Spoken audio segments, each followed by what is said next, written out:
Hello, Northstar here with another episode of my Alpha Centauri Let's Play. Hope you folks are well.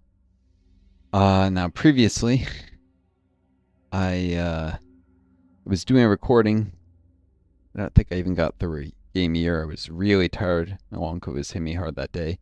But OBS wasn't recording the screen. I didn't want to upload a video that was all black screen with just the mouse cursor. Did I do that once before?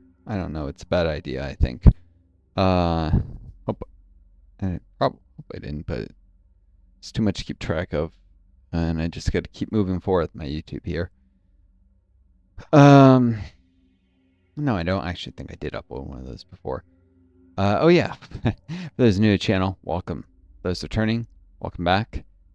This is part of a very long series. That at the time this is posting, November, it's been going on for like 7 months of now. I mean, based on how I have the buffer and schedule set up to not have videos, usually more than always spaced at least 2 days and often 3. Sometimes as much as 4, but I don't think I've done 4 in a long time. This series, certain series I do less often.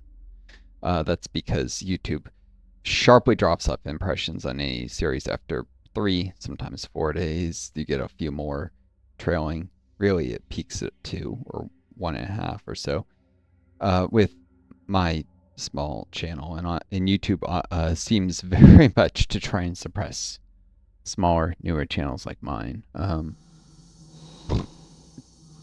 Might be suppressing left-leaning channels in general, and since I also do politics stuff and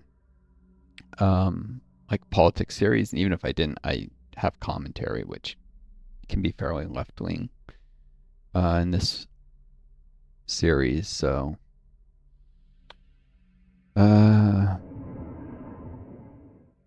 let's see. Indigenous life form. Darn it! Odds are only slightly better than 50-50 here.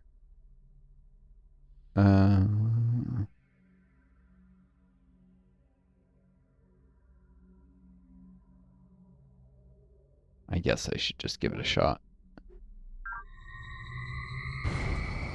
Darn. Stupid mind worm. Alright, we'll have to get back the fungus so it can't catch up to this alien artifact right away.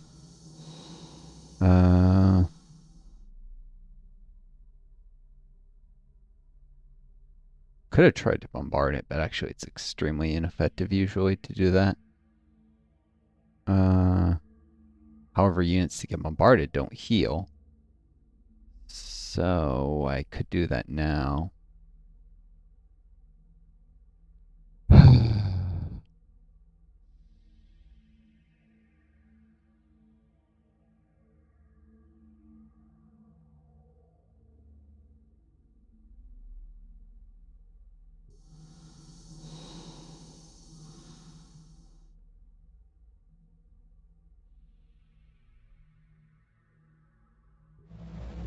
Alright. I probably should have done the bombarding first. Although actually I have to bring the ship into the fungus for that to happen.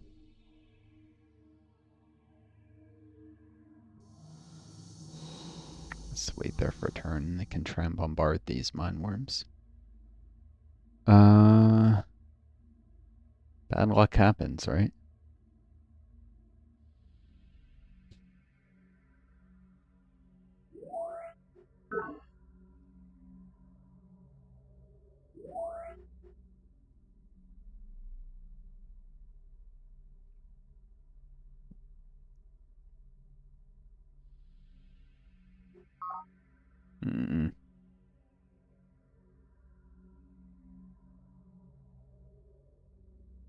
Let's see. Defense command grow. This would be 2 talents a drone. Psych will make it 2 talents. Well, it'd be 2 talents, 2 drones. Psych will make it 2 talents a worker and drone. So project will make it 3 talents on drone. So yeah, defense command's just gonna grow one more time. And probably work a forest. And just be a +1. Probably switch that doctor at that point to like a technician. Once you get to size 5, you can do that. Yeah, defense command could use. Indigenous life forms. That's what I was afraid of, that if I got mind worms popping out of that pod. Ah! Stop.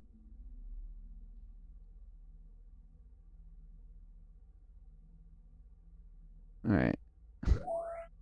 Suppose there's any tiles I could give up to mount defense command here.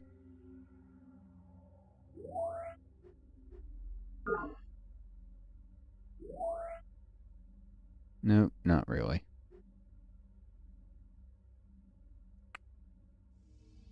Everyone's just doing what they can to get by.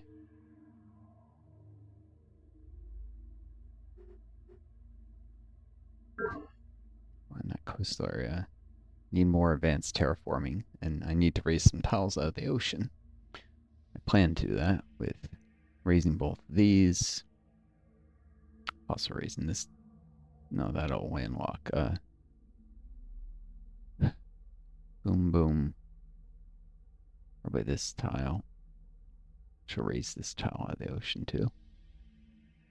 Just have a narrow neck of water that goes all the way through there on the way out. Oh yeah. Anyways, so I did add new names for bases that I'm planning. UN Medical Council here, which this site's gonna be where I raise terrain. It's good to raise on terrain that's either jutting out into the ocean, or at least it's a corner. It's like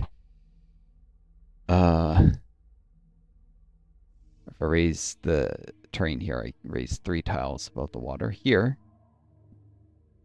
4. You know, if you can potentially have something like, if you raise just this tile, 7 tiles could be raised above water. I think it costs slightly more energy, but it's more former turn efficient. But yeah, medical council, medical research. Should probably name a base medical college. UN Medical College. I was on a bit of a blitz of naming stuff after, you know, like medical sciences type things, because, well, in our own world, government doesn't invest nearly enough in those, and so under law, the peacekeepers are doing a better society, more investment in medical research, something the future holds. Could hold. Won't hold, because obviously it's just science fiction, but it'd be nice if instead of always cutting taxes to rich, we could, you know, get a little medical research funding. So raise that. Then probably here, 3 tiles. The water.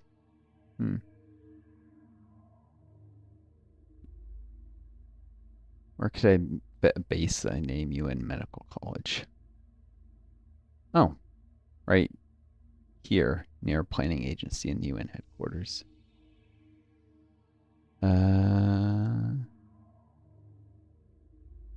But that won't be until I dig out a fungus tile.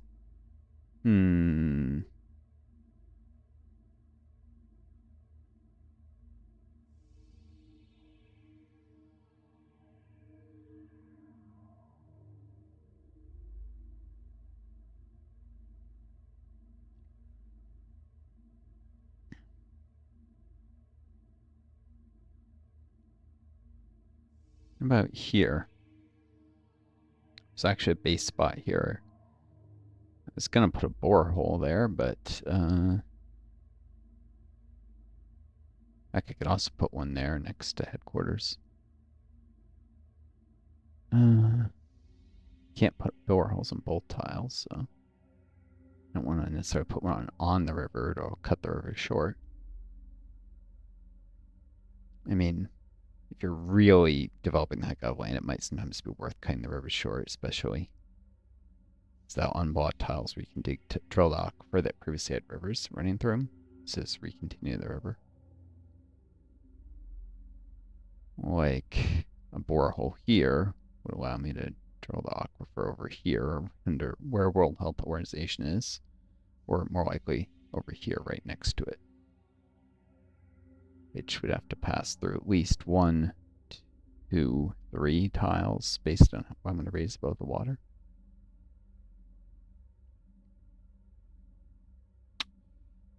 Or I could do it here and it might even get to pass through 4. But yeah, that's very form return, not inefficient, but it's a massive investment.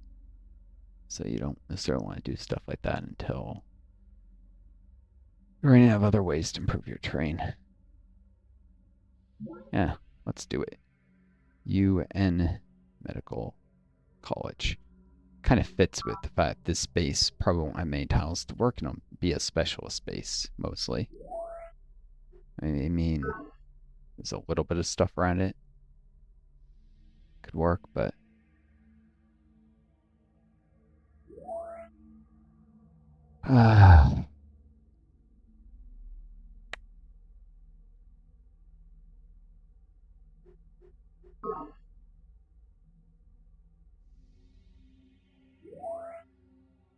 with introduction of a police unit, this space will be able to boom.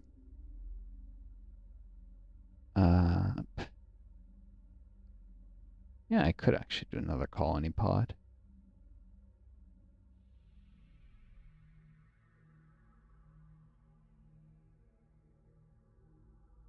I'll tend on assigning. Something doesn't work minerals, I think.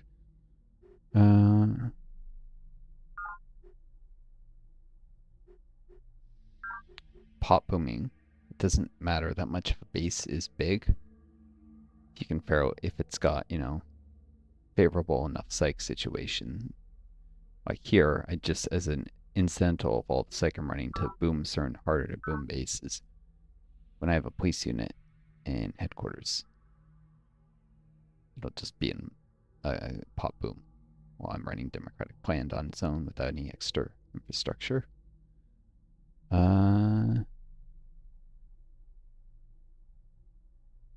And to be at size 9, eventually I was going to need the rec commons and the police unit sooner or later, or at least a scout patrol and rec commons.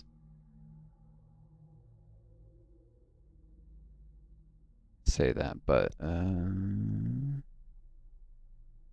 sorry, mic bump. Yeah, I would want to do it without doctors, without doctor specialists. But anyways,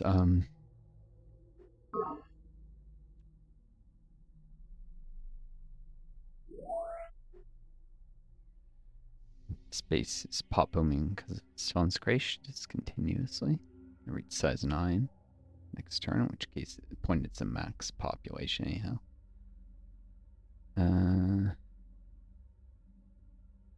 Pop can just work the borehole. Increase eco damage.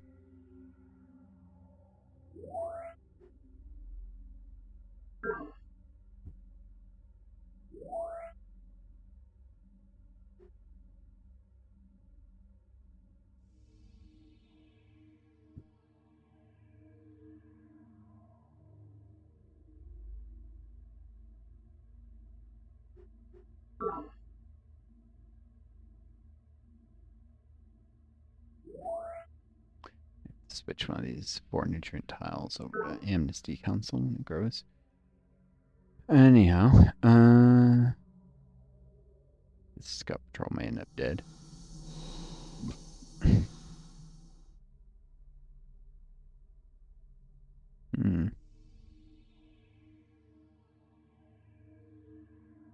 Oh yeah, and this island is called the Isle of Delanira.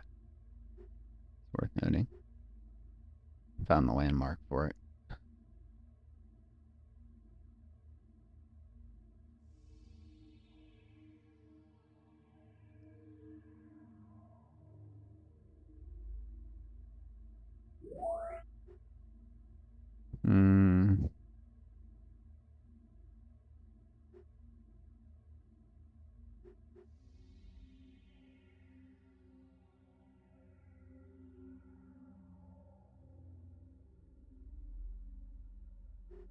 And boom, oceans 2 up once that answer is done. It's not gonna get more minerals. Wait, shoot. One of these will get attacked by mine worms, and the other won't be able to counterattack, probably. Since I suspect the unit that gets attacked will be dead. This has been bad luck with mine worms this turn. I'm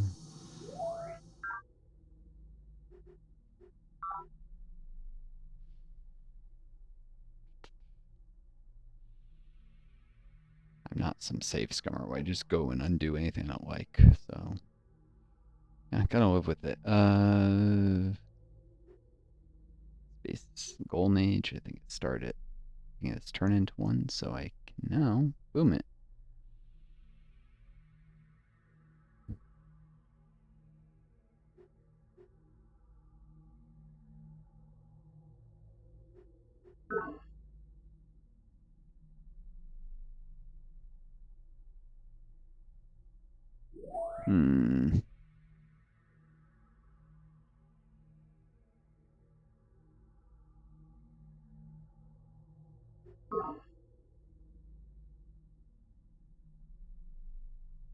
Let's turn this base start towards Golden Age. We'll enter one immediately.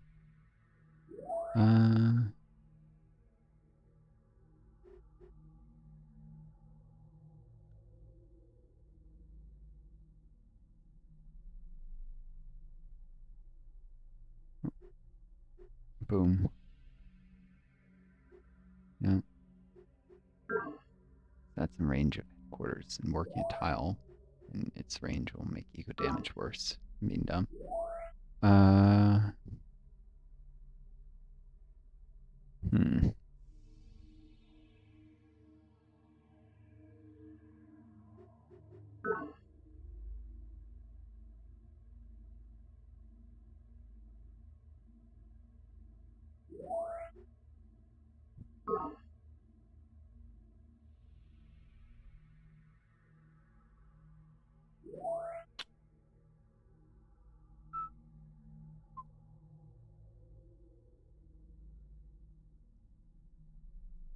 Whistling a little tune from actually it's the soundtrack of Rise of Nations, which I have a Let's Play series I've done a lot of videos on. I'll return to it someday.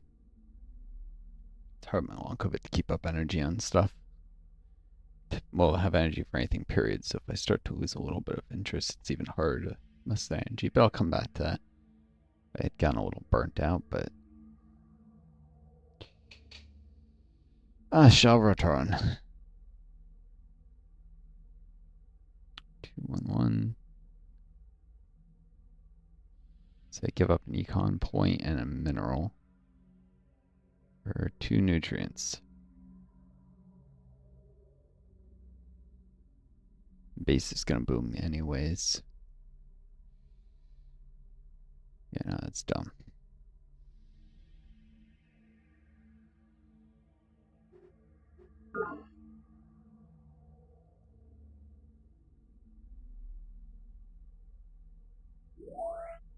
Probably like that. Some minor agency has more force. Potential work. Oh. No, there's plenty there. Need just enough nutrients to boom, which just means a surplus of 2. Otherwise, I should get as many minerals as I can.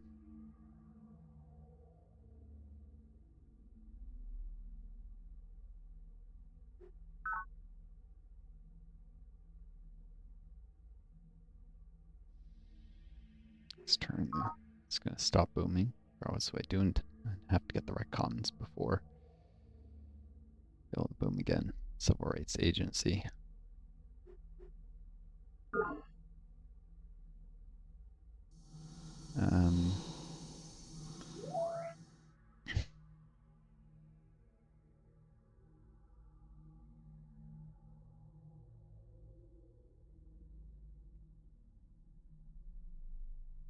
monitoring agency. It's such a nebulous name. What are they monitoring? The government for corruption? My neighbors for threats? An intelligence agency? Are they like a civil rights protection agency? What are they? What's the name really mean? Should probably make it more specific. I thought about making it UN Intel Agency or border monitoring or corruption monitoring. There's a variety of names. Doesn't matter that much, but it's a nod to, various causes that are not taking well enough care of in our own world. Government solely work for the billionaires. There's no dedication to keeping corruption low or having government actually be responsive to people's needs. In fact, when you see the term responsive government in the US, that's usually jargon for responsive to the interests of billionaires. For government, that it's like this conservative buzzword that's literally just about having the government be weak and powerless and only accountable to billionaires, which is the opposite of real responsive government. Responsive needs of people.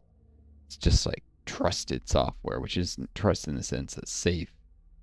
It's trust in the sense that software that the companies can rely on to do what's in their interests over that of the user. I mean, it's getting to the point where Microsoft can shut you out of your own computer because BitLocker was like is active on Windows computers by default, and BitLocker passwords on the Microsoft account, and yeah, they're trying to set up so someday they'll be able to just lock people out of their own computers that they don't like what they're doing. We're headed towards a techno dystopia.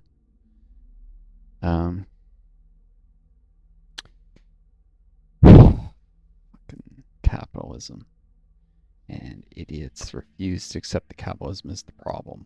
Refuse to even hear the arguments. It's one thing to think an argument is wrong. It's another to just refuse to hear arguments entirely, or only engage in bad faith.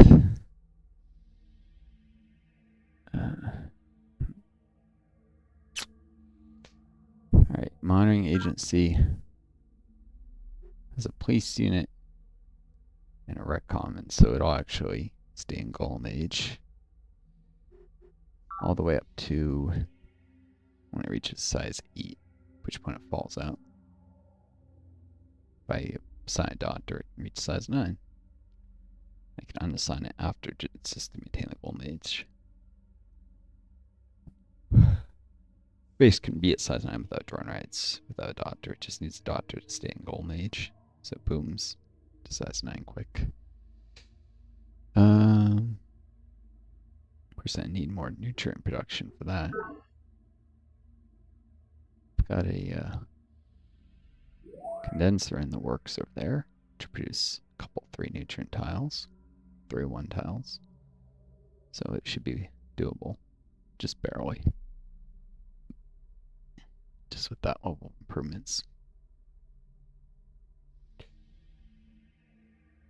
Alright, yeah,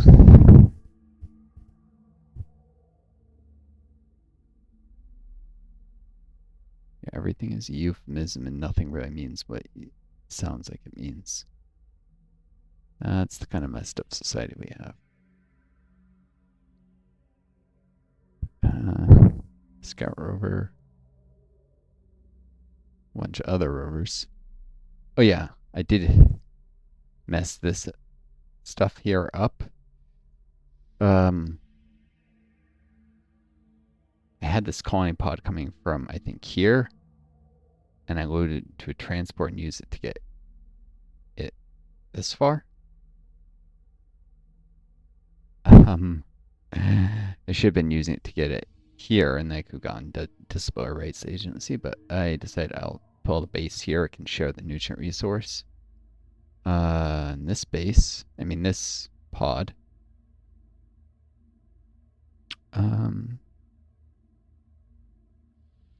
should be able to go 1, 2. The road will auto extend the physical monitoring. 3, and move along, and I'll be able to get press agency up quickly. Which, for now, this is just a 2 nutrient tile, but as soon as I add a farm, it's 3. nutrient. And the condenser will bring it up to, after the farm, 6 nutrients. So, and it'll still only be moist. The condenser next to it can bring up to 7.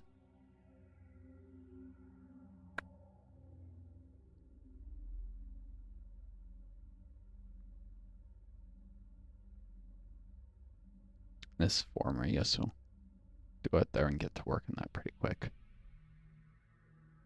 Go to this rocky tile. Down through the base, which is a little safer now in open terrain. It's lack of collateral damage. If there's like also a scout patrol there, and then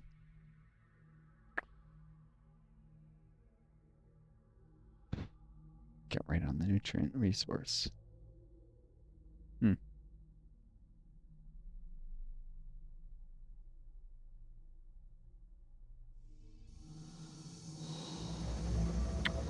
Ah yes, another ship in my navy that'll probably get sunk with terrible luck here, but you never know. Indigenous life form. Oh my goodness. I've got cursed luck today. What has that been? 3 pods all infested with mine worms? Or no, 2 pods infested with mine worms and a mine worm when I tried to move their fungus in my artifact. This game hates me. Hates me. What are the odds against them? Oh, wow. And they failed to... Wait a second. Could have long-range fired it and made him attack. Well, you still get planet pearls from attacking, so it made sense to do that.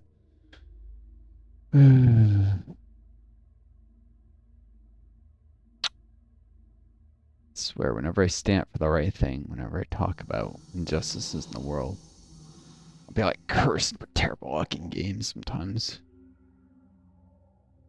Which makes no sense. Doing the right thing should not lead to terrible luck, but I don't know. We live in a shitty world. Well, most people don't think luck is real, but I've had the worst luck my whole freaking life to a degree which can't be explained by just randomness.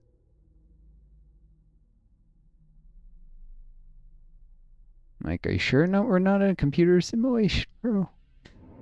There's people who think that, but seriously. I'm being a little facetious there. But I've had like things where random draws, they consistently draw the very worst possible things on. Like housing lottery was in college where I drew the worst possible slot out of like 320 possible slots. I'm not kidding you. And then the second year, do the second worst possible slot. I emailed the housing agents, housing for the university that I'm like, the odds of this are less than 1 in 11,000. Can you bump me up a little? This is ridiculous.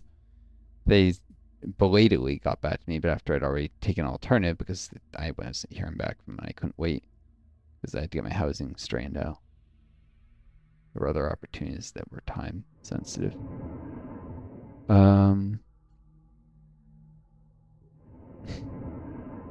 Utterly ridiculous, the luck I've had in this life.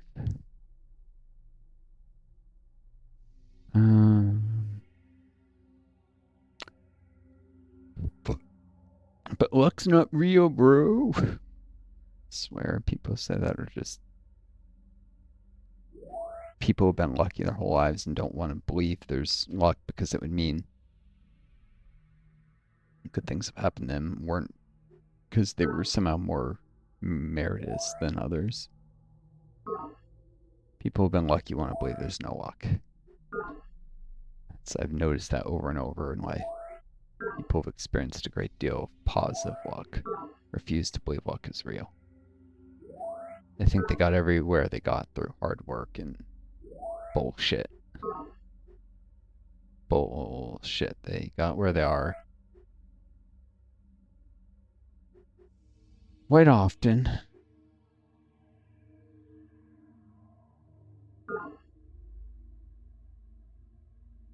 They're a good, strong element of luck. It's Planet Neck, which is technically like this little area ships can pass through, but it's got a river, so it's an extra energy.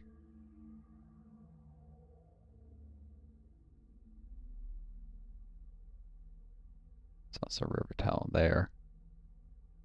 Is there one under impact shelter? Yes, there is. So.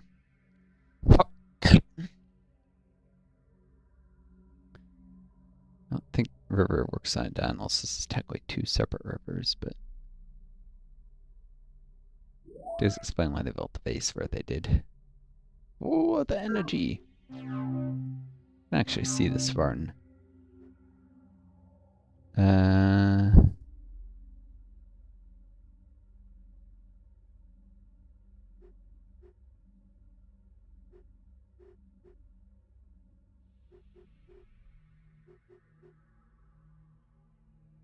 Do they have high energy chemistry? I'm worried they'll get comm jammers relatively soon. Spartan.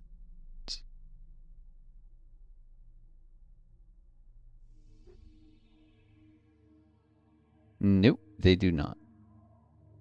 So they make it artillery, but no. Comm jammers can be I've run through some snares in my head that, yeah, they can be pretty hard counter to rover spam like this. Because the rovers rely on fast movement coordinated by good, radio communications. You don't have that. It's difficult to get through on radio. Your mobile units are far less effective.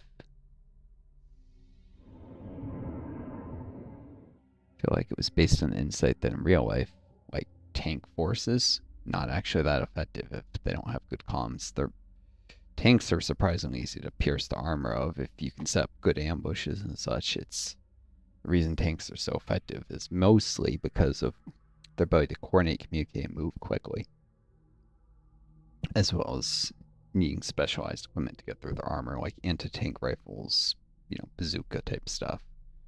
Other tanks, tank destroyers, you get the idea. Anti-tank artillery. If you ever play Arts Iron 4, you'll get a much better kind of intuitive sense of all the different tools that exist to deal with tanks. Some of it's all referenced in like MIOs, like the anti-tank rifles.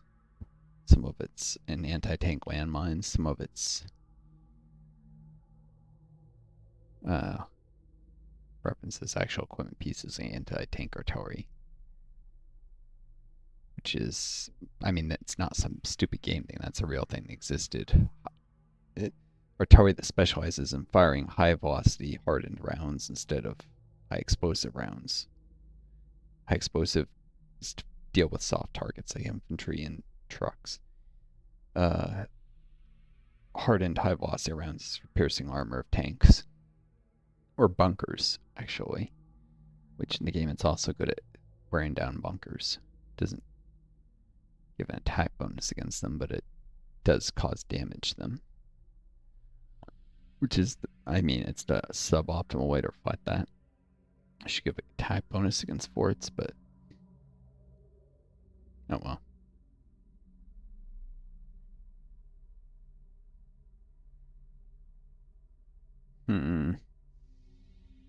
Civil rights and headquarters. Why do I have a hardened unit acting as designated defender? That's gotta be a holdover from something before. Rick. Well, that artifact's back safely here. It's worth noting. This one I'm gonna have to try and carefully move back. There's a risk that maybe this could drop mine worms on top of it if mine worms can do amphibious assaults. And I lose the artifact that way. So our mine worms in this mile of deep.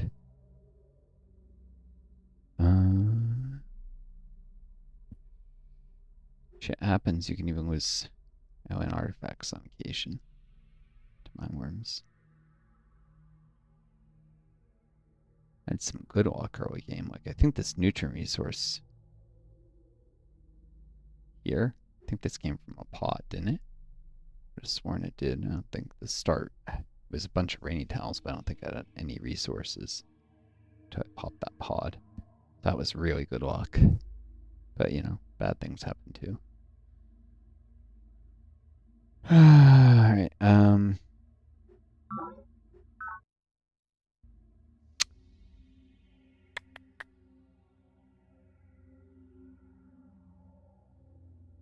Space is defended by 2 impact squads and a synth metal garrison. Kind of iffy about. I could attack with the veteran unit. It's got by far the best odds of survival.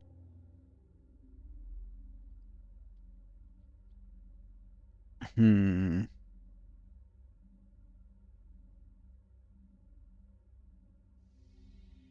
I could attack with like just discipline 1 cannon fodder. Oh, because then I'd have much higher replacement costs. I'm already dedicating most of my communist civilian stuff. It's better to... Alright. Attack with the veteran rover and keep fingers crossed. Odds are slightly against them. And see, lasers versus sentimental armor, discipline versus veteran, but then 25% bonus for being a base as infantry. Proceed. Victory. And our Recon Rovers performed admirably. Has now achieved commando status. I wonder if that rover was one that... Veteran? Yeah, probably was trained to RNA upgrade, so it's not like I'm going to get an elite one easy. But, heck, a little good luck. Finally. Alright.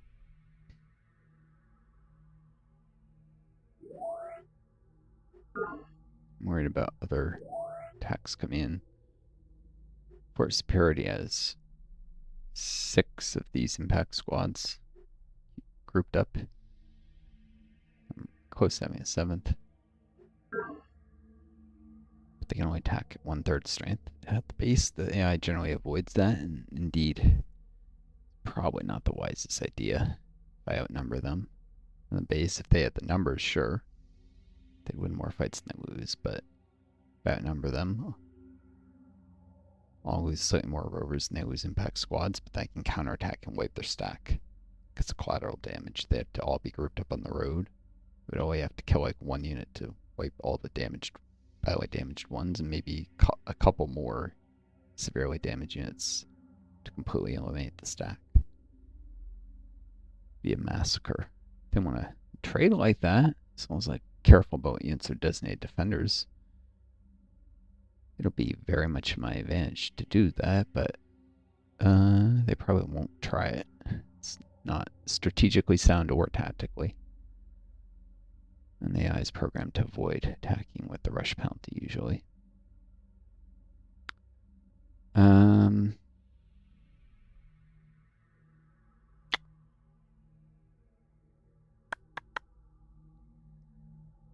Because the Spartan bases are so freaking close to each other, I'm not going to be able to catch infantry in the open often. I'm usually going to have to assault bases. So it's going to be lasers versus unarmored infantry and base, with odds are in my favor, but not hugely. Of course, that does mean more promotions. I probably shouldn't throw away disciplined units. They could be used to mop up wounded enemies.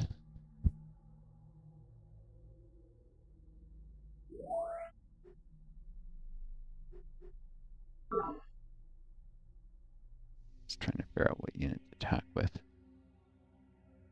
Civil rights, probably should use or headquarters. Looks like. Probably civil rights agency. That one's really hurting for.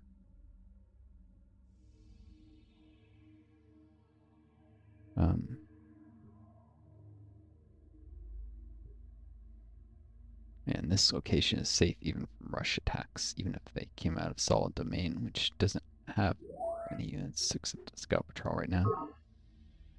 They can only reach this tile, not this. 36 to 25 odds. Here we go. No armor, laser. Hardened versus hardened. Plus.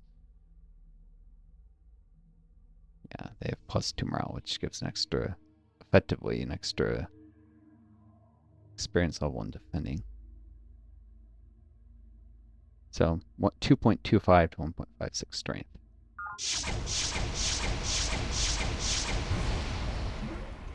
Wow, all my units are winning, but getting really beat up. Well, technically the Spartans were the ones dumb enough to attack me. They're just gonna regret this.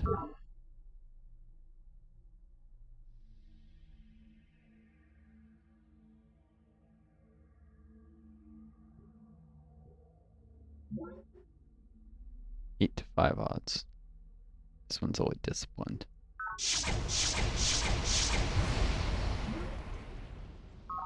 Ah, a rover that had kept enough could actually try and move into parade ground next turn.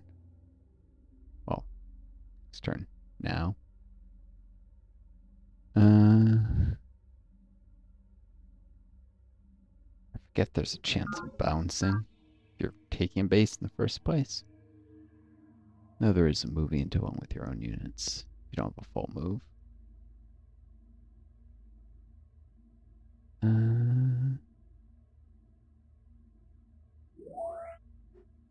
Parade ground should be mine.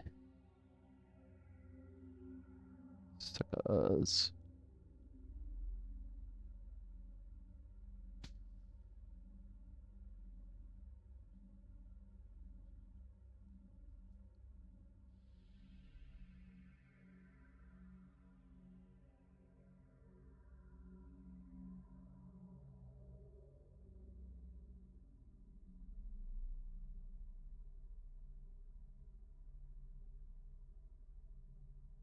Yeah, once I got units in parade ground, I can attack force superiority. Again, with the odds in my favor. Could send a unit south and destroy this road if I wanted to prevent them from attacking even rush penalty. I doubt they would do it though. Just be cripple my own offensive for no reason.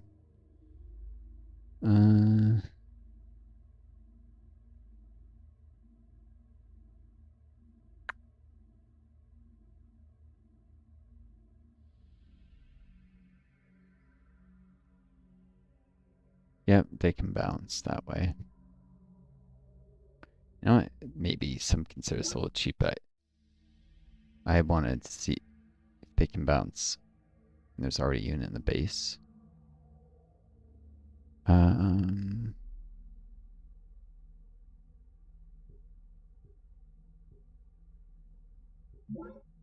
Peacekeepers seize parade ground. 1600 crits. Divert from local nets.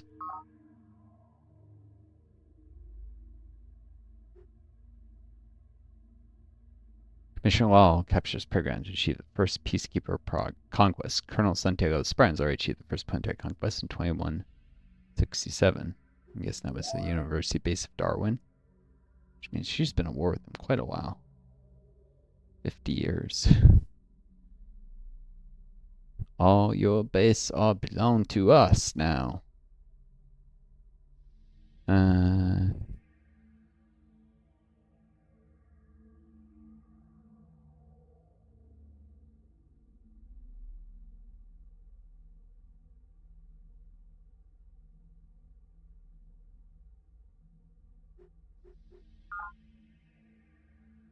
Police infantry.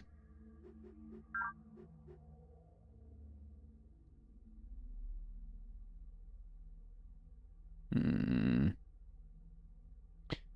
have 2 talents without. I already have the worker. 3 talents. Yeah, I don't need police. Boom.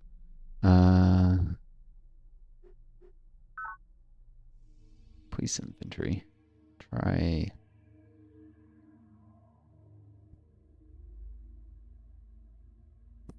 Missile squad.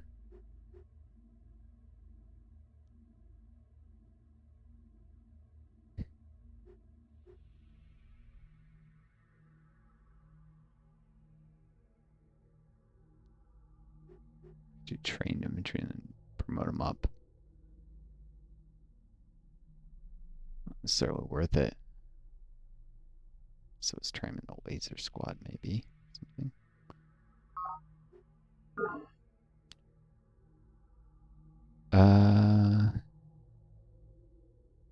It just occurred to me though I could try and steal energy credits from the Spartans before.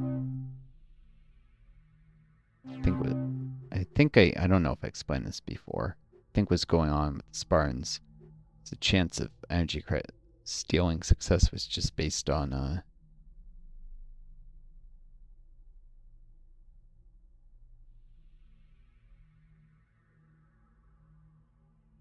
oh wait, I want to try something else. This is before. Probably won't do this, but I just want to see if this works. Drone riots. Probe team compromised. Alright, for the loss of probe team, now have odds 8 to 9 because they lose the morale level. Or they don't get a buff with drone riots. Oh no, that's only base unit support from the base. That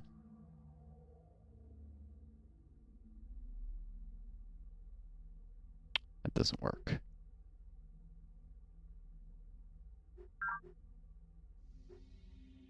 This turns unmodified to all. No, that was already how it was. I don't see drone riots occurring. Guess they failed. And whatever. Try it one more time. Since maybe they failed, I want to see if this works. Mission accomplished. I don't see... Yeah, there are no riots. Guess you can't override that many doctors. Anyhow. Okay.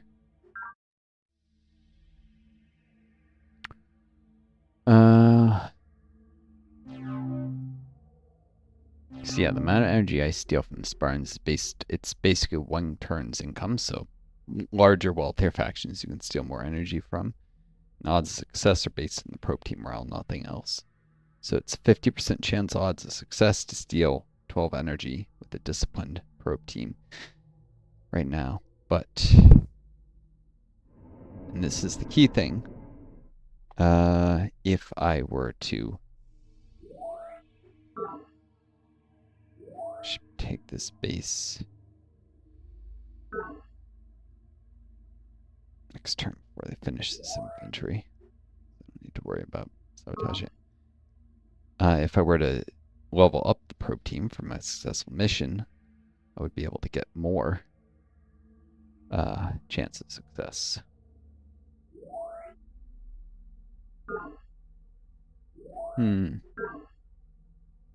Yeah, I don't see anywhere that probe team can protect against enemy probe teams infiltrating, but they're not going to be able to mind control the base that easily. I haven't seen the Spartan team around. But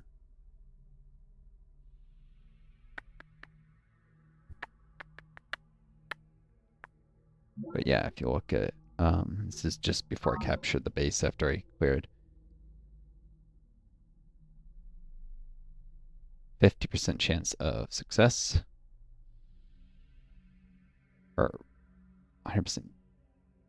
No, 100% chance of stealing the energy. 50% chance of getting away alive.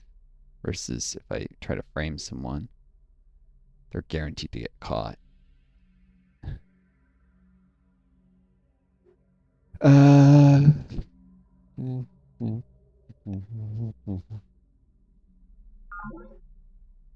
Wait, they only stole 10 energy. Probe team compromised. 10? That doesn't make sense. That's not worth it. Alright. Well, back to what I was doing before.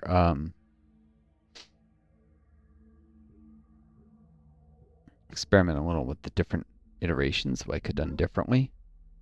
Seize the base as before. And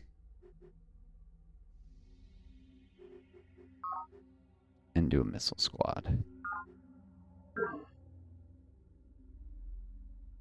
To continue pushing the attack with infantry.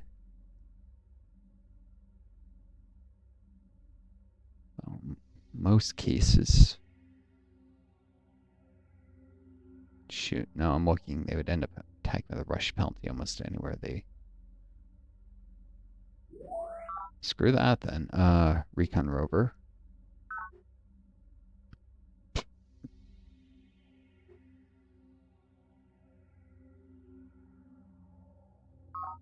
Yeah, Impact.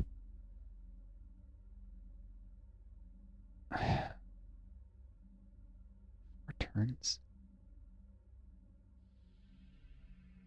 That's gonna take too long. Recon Rover and I'll rush after 2. Or yeah. Cheaper. Recon Rovers are not as good, but they have harder fights. So they promote up more, and the real experienced ones at the end of this war or towards the end will probably get promoted to missile rovers, which will be relevant longer into the game. Even into the fusion era. Missile rover can still take down a synth metal fusion infantry, for instance, in open terrain quite easily. Struggles with a plasma. Well, fusion plasma, it's even odds in open terrain and against them in a attacking base. Yeah, the point is a longer effective lifetime, and recon rovers are cheaper to replace. So if they don't gain that experience levels, they can hunt mine worms, and only, like commando ones or veterans will get promoted to with better equipment.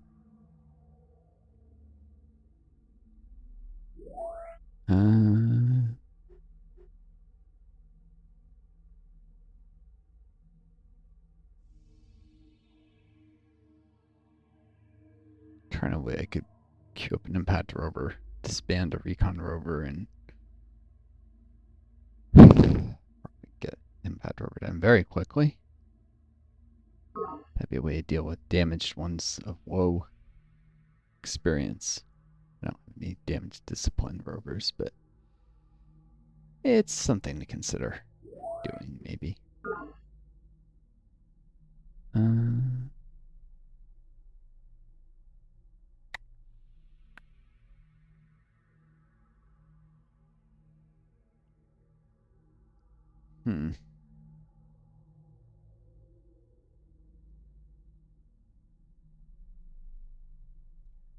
Here comes the $1,000,000 question. Can this bounce?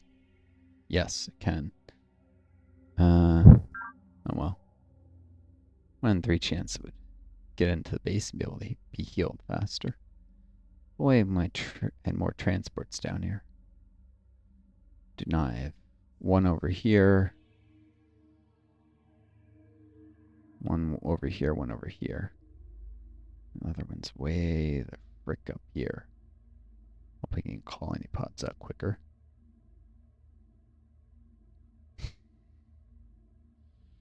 Which eventually pays for itself, but a low return investment.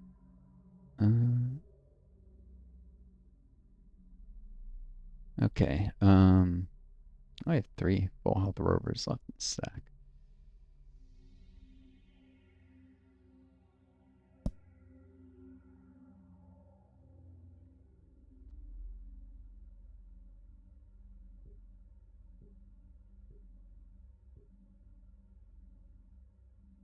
I should still want to defend with the disciplined or the hardened rover. Should probably just not set designated defenders. Set one, it'll defend even when it's damaged, if it wins one fight, I'll lose more stuff that way than letting the game just decide. It's probably smarter.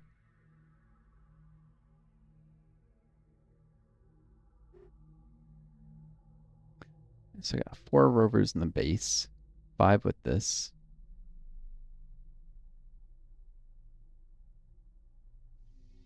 And there's a chance of 2 more.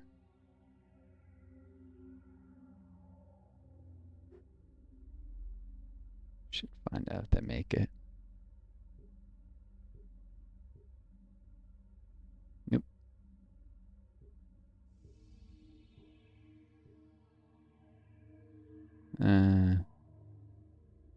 That one made it. Good.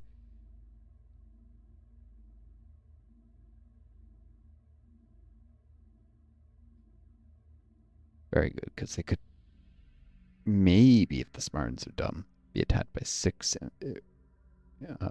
Impact Infantry, which would then not even be able to retake the base instantly. Then I have a full health rover back here. Could come in to help counterattack, and some damaged ones that at least this one could clean up a damaged.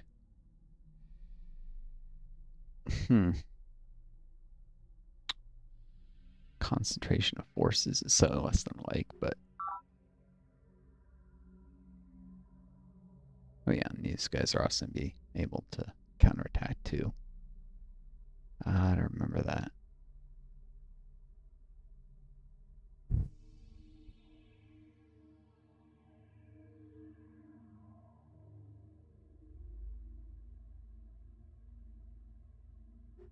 Don't have to worry much about stacking units when they can be in bases, because you always have cloud damage in open ground.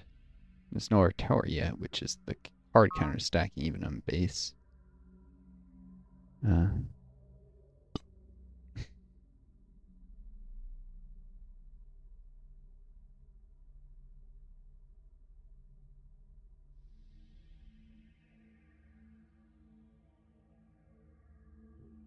These guys can attack anything here without even being attacking out of a base. The reason I'm putting some units in the base is I wouldn't want to win a defensive battle and then have that damaged rover attacked by another impact squad same turn. So I really want 6 rovers in the base. I don't actually care about stopping the base from being captured that much. Although I do lose a pop. The base is recaptured. So it's not pointless. But, you know, there's take ground, lose men. Both men and land will be lost. Lose ground, save men. Land can be retaken. Quote, supposedly attributed to Mao, though he never said it. But it does encapsulate his, there's no evidence he said it. It does encapsulate the art of guerrilla warfare very well. For those who don't know, I mean, you might expect like Hearts Iron players to know this bit of history, but not your average American, because we teach a biased, incomplete version of history, and it's very selective what we leave out of history classes for like high schoolers and middle schoolers, because we want to create a mass of people who will just vote for endless war and support the imperialist machine. And that requires having a biased and incomplete view of history.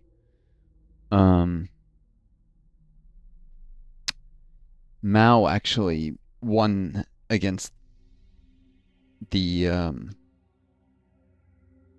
the long run against the Japanese and the Chinese nationalists through a program of guerrilla warfare. To be precise, the communists in China were attacked when they weren't really doing anything by the nationalist Chinese and driven up into the mountains, and then they started a program of guerrilla warfare so they wouldn't be wiped out. Where they would, you know, hit and run strikes and such. fading into the countryside, getting the civilians on their side, which did things like abolish land rents, because there was a brutal system in China of the peasants basically worked day and night just to pay the rent on the land that they farmed. It was almost serfdom. And that was what the nationalists are trying to sustain, so the communists would abolish that. Wherever they went, and they would redistribute, like pull Robin Hood, give money from the rich to the poor. Especially whatever they captured from taking nationalist forces. It was part of Mao's 3 rules.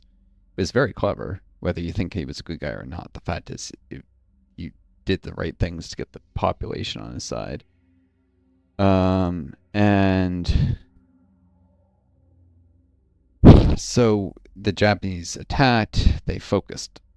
Most of their war in World War II was with the nationalist Chinese. The communists had a small part of the front, which they were able to hold. But when they tried to attack the Chinese, the Japanese, it went very poorly.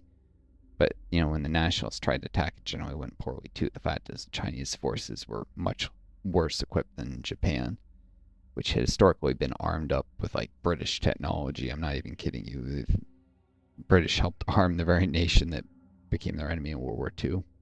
Japan was on the side of the Allies in World War I, so that makes a little more sense. Which is a footnote to history I think most people are vaguely aware of, but don't really notice the contradictions in how a nation can go from being ally to enemy like that. But anyways, it's partly due to changing British attitudes about how they were going to run their empire. And the interests of the upper classes of each country changing. But anyways, so after World War II was over and Japan had surrendered control of the parts of China it conquered before World War II, such as Manchuria and Taiwan, back to nationalist forces. Pretty soon after, in fact, there was some skirmishes even before the war was quite over, but when the Japanese had been driven out of China, and so most of the remaining World War II was just like U.S. fighting the Japanese Navy at sea and Soviet troops driving the Japanese out of Korea because they had conquered the Korean Peninsula. They got as far as the demarcation between North and South Korea before the U.S. nuked Japan, partly because they didn't want Soviets controlling more of the Korean Peninsula. That was Truman. He was a bastard and really a hyper racist piece of shit. Like, personally, regardless of what he did with his government policies, it was suggested in newspapers openly that he was a member of the Ku Klux Klan. And it's probably true. Same was suggested of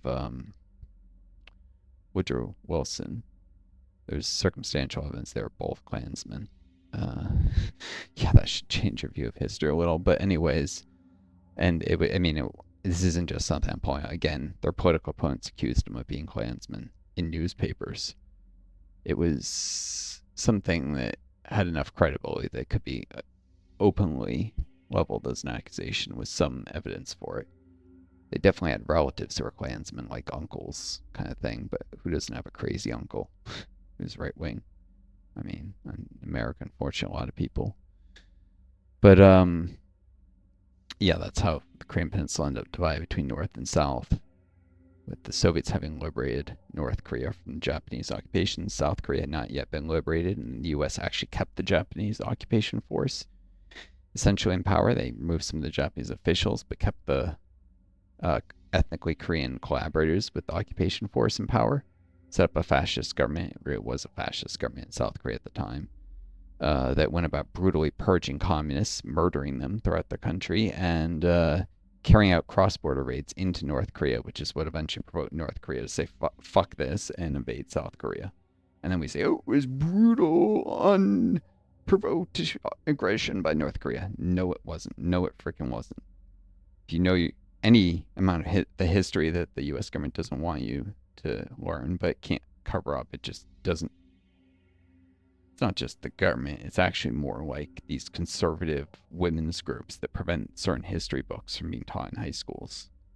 It's actually more right-wing grassroots than the government. But if Conservatives don't want you to know this bit of history, is the point, and will purge it from schools and attack teachers who teach it as, quote, communists. But it's a fact. It's a historical fact that these things happen.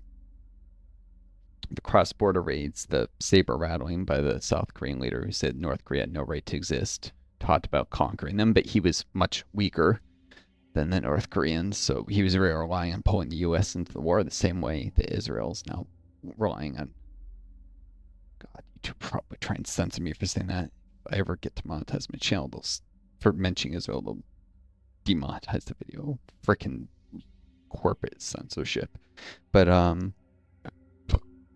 same way they're now trying to pull the U.S. into war with Iran by attacking Iran, except Israel is actually stronger than Iran. So it's a little bit different. I mean, if you ask anybody if you ask a lot of Arabs, they'll say that's not true, but that's like nationalistic pride. The fact of the matter is they have all this U.S. technology and equipment.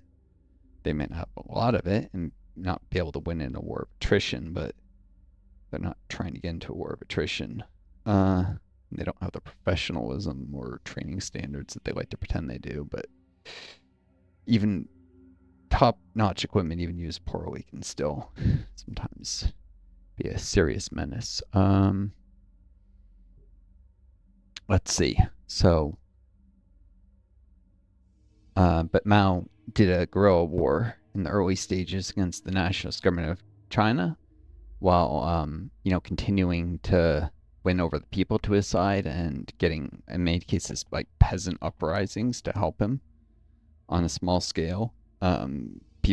China resented the brutally classist, authoritarian, elitist government of nationalist China, and a lot of people sided with the communists, and a lot of rural populations, which is most of the country at the time. Nationalists had some support in the cities, although you actually had urban intellectuals who tended to also side with the communists.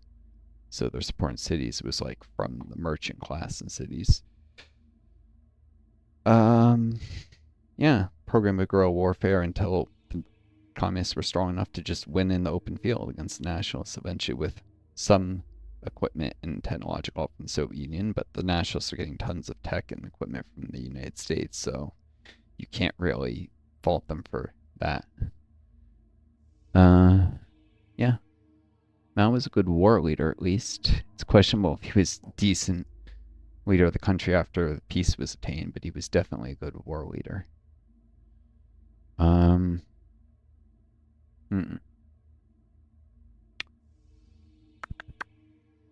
Alright. So, Spartans would actually be... Would they be wiser to attack me than...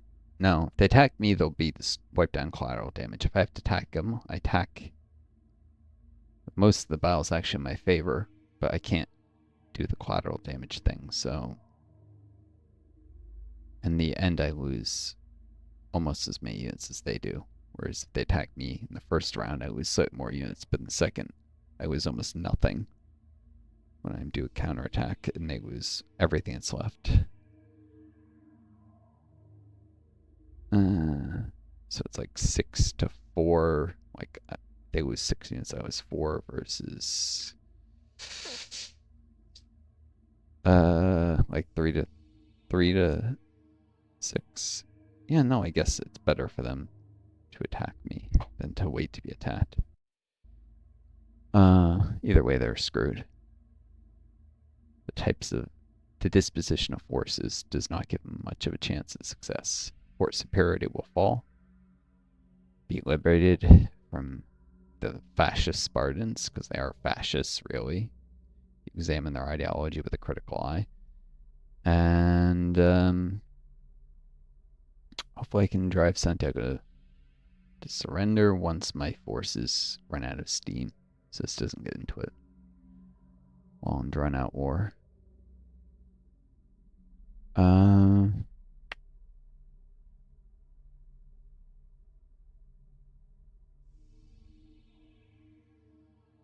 Boom, because it's program 1, 2, 3. Move on the river network to get where it needs to go quicker.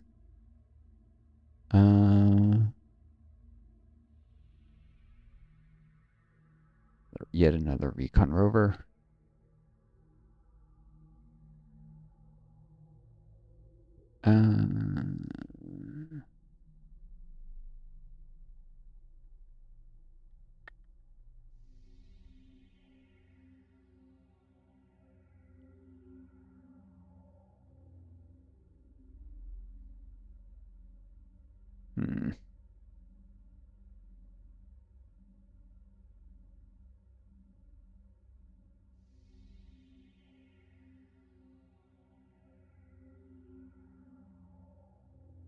Suppose if it leaves 2 units in the Spartan attack, I might need to go and sabotage production of Impact Infantry or 2. These are actually armored infantry. 4 2 units that might be a little harder to attack. More expensive than Recon Rovers, but so the trading in terms of minerals costs would be in my favor. Now, if we were to both train a bunch of units and then sit for 30 turns apiece, it'd be better to train what they're doing, but that won't happen.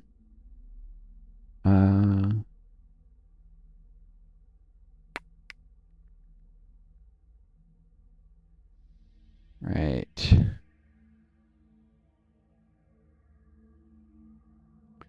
Let's probably just do that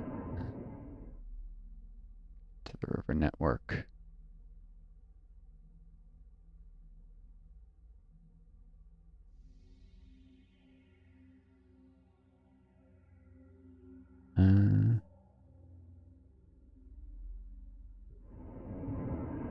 If they do attack out of here, I could go south. So probe team won't get there in time to bribe an individual unit. And whatever.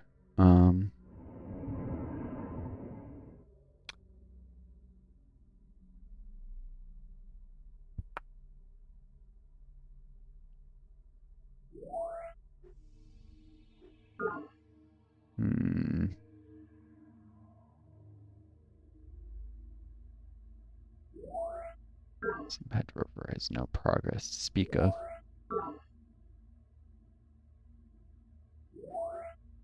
Probably sneak.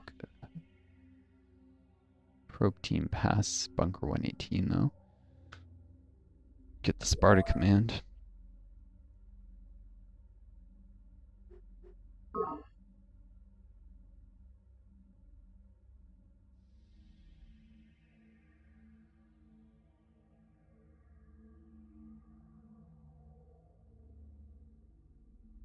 Probably see everything inside the red area though, so they just probably send the scout over to kill it.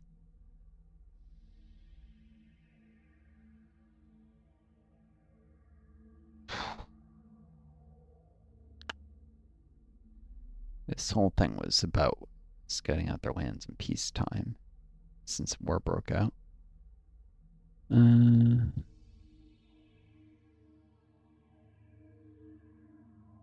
Guess I should just double back.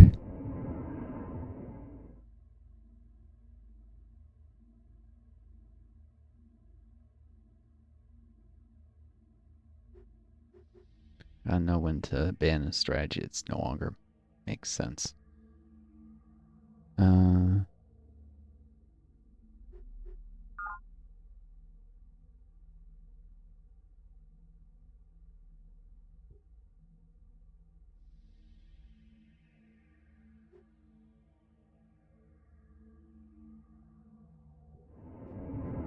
Strategies don't make sense anymore.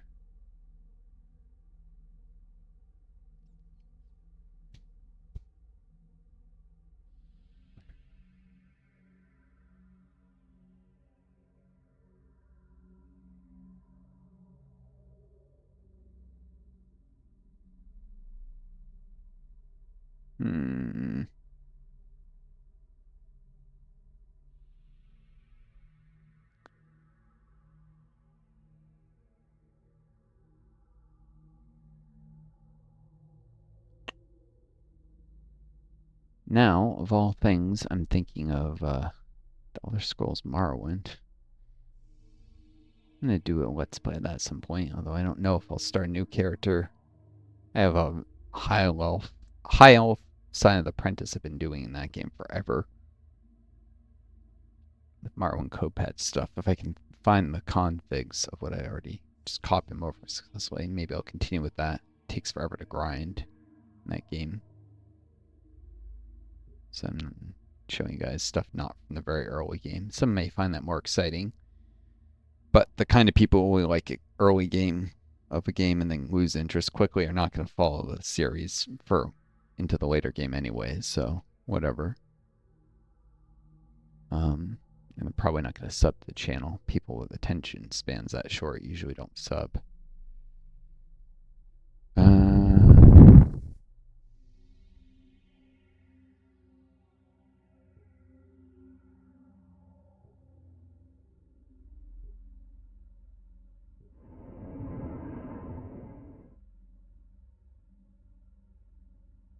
Bunch of probe teams.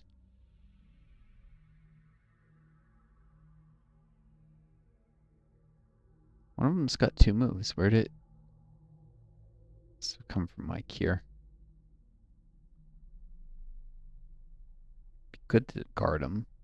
Get some mindworm attacks, but I don't think I have anything can reach him. It'll be not next to fungus bedtime. This might get this close, I think.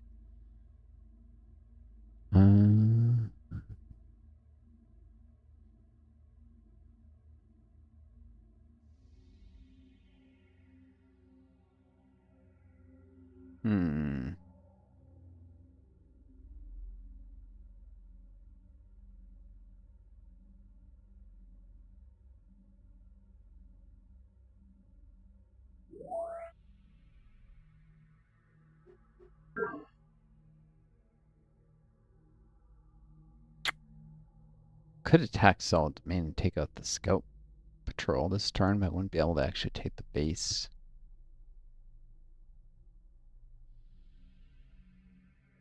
If I lose, I wouldn't be able to take out the weakened unit.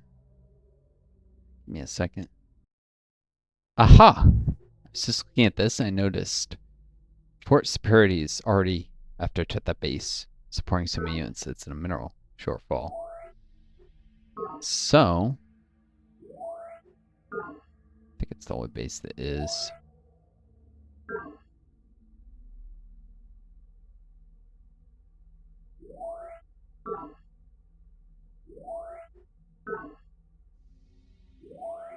Yep. So, if I were to go and occupy this mine tile, instead of Spartans being forced to span 1 unit supported by the base, it would be forced to span 3 if I just occupied the tile. Well, except, yeah, I think upkeep occurs at the beginning of a turn. Because I've seen before where I ended a turn, then the upkeep phase, where I got my next move. Could destroy the mine if I wanted to be absolutely sure. Wouldn't be a terrible thing. I have gene splicing, so it would turn the tile into a 3 nutrient 1 mineral tile instead of 2/2.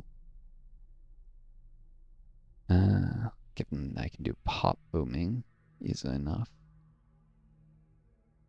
It's not terrible. Although I should probably need climb pods. If I attack the base, it could kill a unit, but then I wouldn't be able to disengage when attacked. Just not a bad thing to do. Point is just to interfere with production. Yeah. I'm iffy about whether the units, how many units will disappear otherwise. I probably should just destroy the mine.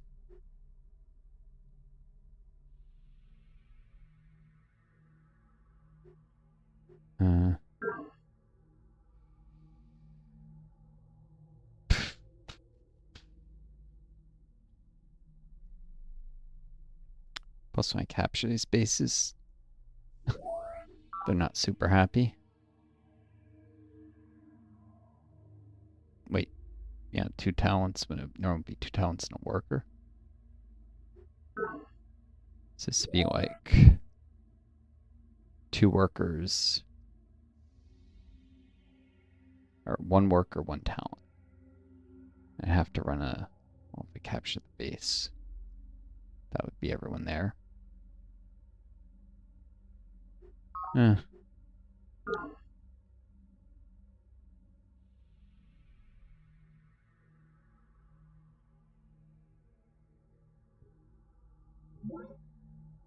I have Colonel Santiago the Spartans in channel 2. Should I put it through? Yeah. So meet again, Commissioner Wall. I trust you won't bring social programs or proceeding to your satisfaction. I am, as always, Colonel Santiago the Spartans. She's at war with me and she wants me to turn on the believers. No. My forces are strong. My troops are mobilized. If you do not return prey ground to my position immediately, I destroy you utterly. So, give back prey ground, secure peace. Never! Parade ground shall remain mine for all time. Only with deepest bitterness do I accept this defeat and offer to pledge blood truce with you.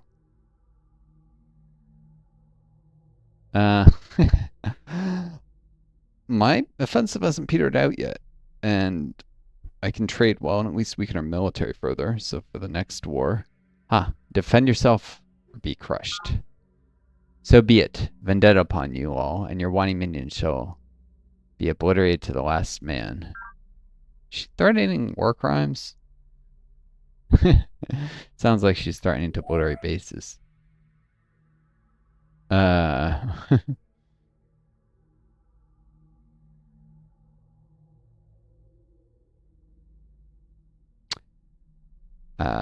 Yeah, I think I'll destroy them permanent.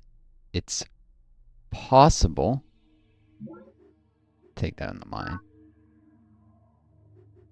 It's possible that things could go unexpectedly and I wouldn't be able to take the space before they finish the impact squad. Otherwise, this all been sure.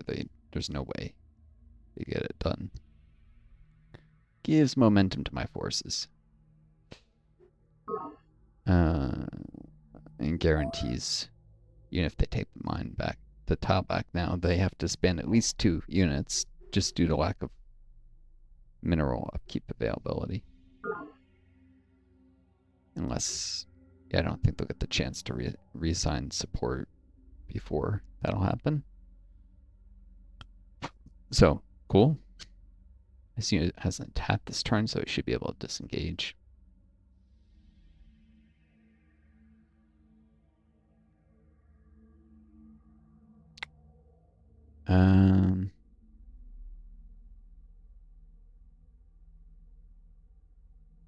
Santiago does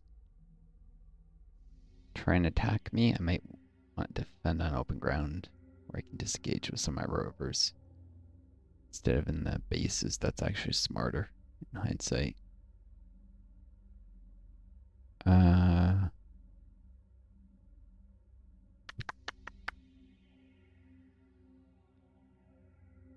Even if they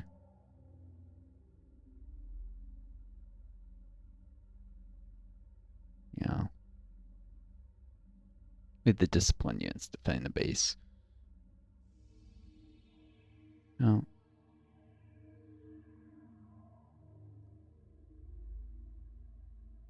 Yeah, because the hard unit's more likely if it disengages to then get the chance to counterattack and have enough health to beat some weakened units. So, boom.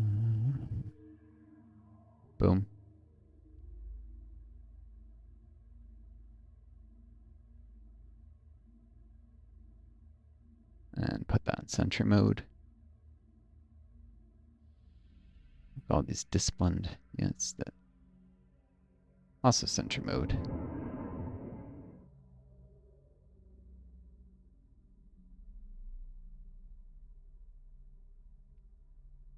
The only weakness of doing this is if a probe team does come out of some nowhere, could try and subvert this.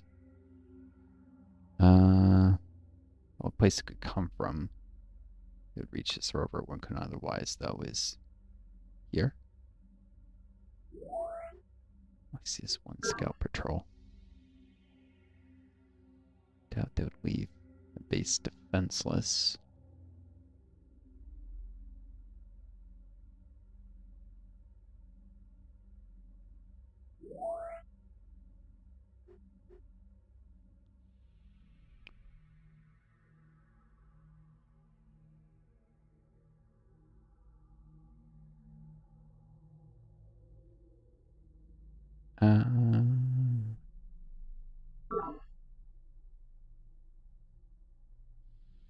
Wait a second.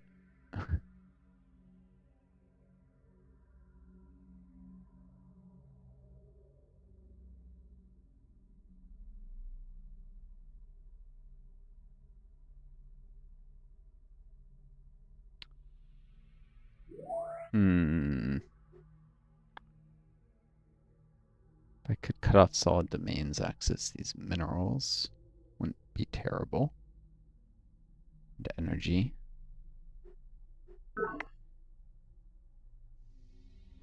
Failed.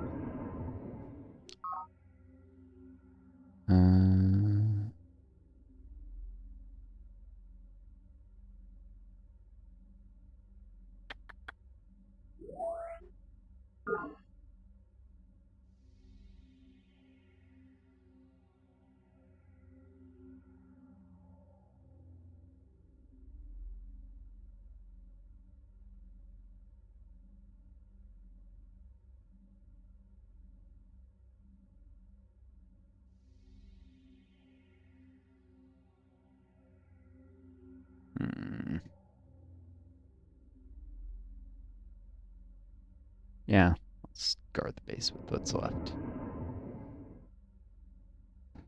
Was wanting to occupy the monolith, just mess with solid domain, but didn't work out that way.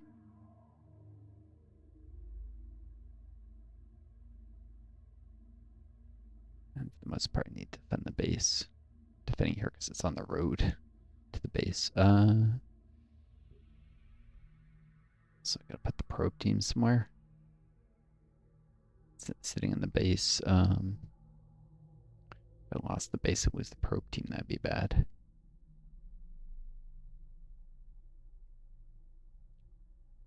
So right now it requires 6 attacks to kill every defender, and they wouldn't have anything left to take the base.